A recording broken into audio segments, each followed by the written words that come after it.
Hello बच्चों, let's read the question. The question says read the following statements carefully and choose the correct option. First, in plants, growth by cell division occurs continuously only in meristematic cells and that too for a specified period of time.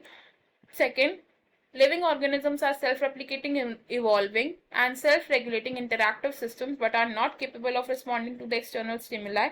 Third, nomenclature standardizes the naming of living organisms such that a particular organism is known by a same name all over the world.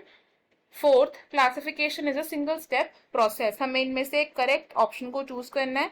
की concept की अगर हम बात करें तो इस question में हमारा की कॉन्सेप्ट होगा characteristics of living beings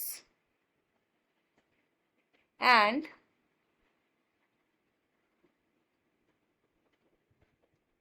taxonomy.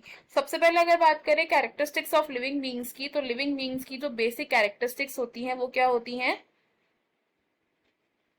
Response to external which is consciousness.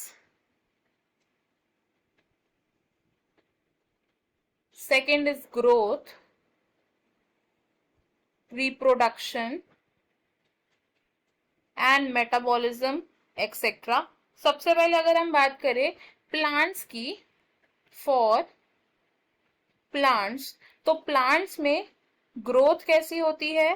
Plants में होती है अनलिमिटेड ग्रोथ, यानी कि जो प्लांट्स हैं ये अपनी through out the life time grow कर सकते हैं, not for a specific period of time.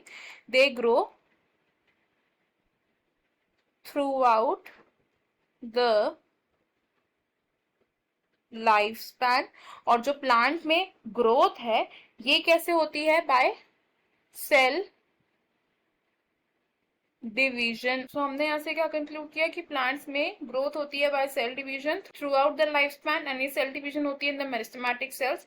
Second, अगर हम बात करें अब लिविंग बीइंग्स की या लिविंग ऑर्गेनिजम्स की, तो जो लिविंग ऑर्गेनिजम्स होते हैं इनका एक मेजर डिफाइनिंग प्रॉपर्टी क्या होती है कि they are able to respond to stimuli, यानी कि एक्सटर्नल स्टिम्युलाई के अगेंस्ट ये क्या कर सकते हैं? एक रिस्पॉन्स को शो कर सकते हैं. थर्ड, नॉमेनक्लेचर की बात करें, नॉमेनक्लेचर की अगर बात करें तो नॉमेनक्लेचर क्या है? It is the naming of organisms. And nomenclature क्यों किया जाता है? ताकि हर ऑर्गेनिज्म को क्या मिले? एक यूनिवर्सल नेम मिले, ताकि इसे पूरे वर्ल्ड में एक ही नाम से पहचाना जा सके एंड कंफ्यूजन को अवॉइड किया जा सके. एंड नॉमेनक्लेचर को स्टैंडर्डाइज कौन करता है? वो प्लांट्स के नॉमेनक्लेचर को स्टैंडर्डाइज करते हैं ICBN, which is international code of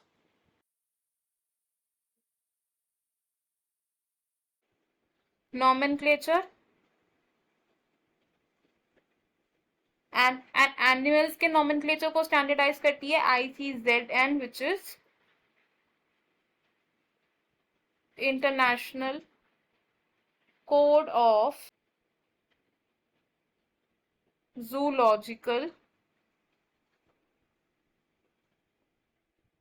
nomenclature. अगर हम बात करें अपने फोर्थ ऑप्शन की, तो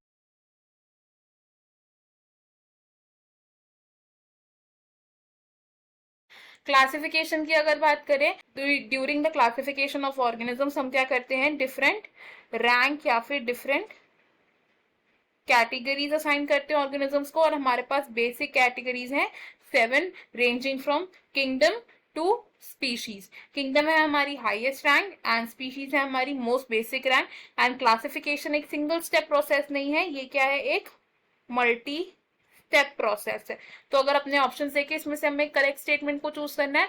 ऑप्शन 1 हो जाएगा हमारा रॉन्ग, बिकॉज ये इनकरेक्ट स्टेटमेंट है. प्लांट्स की जो ग्रोथ होती है वो स्पेसिफाइड पीरियड ऑफ टाइम के लिए नहीं होती है, through out the life span होती है.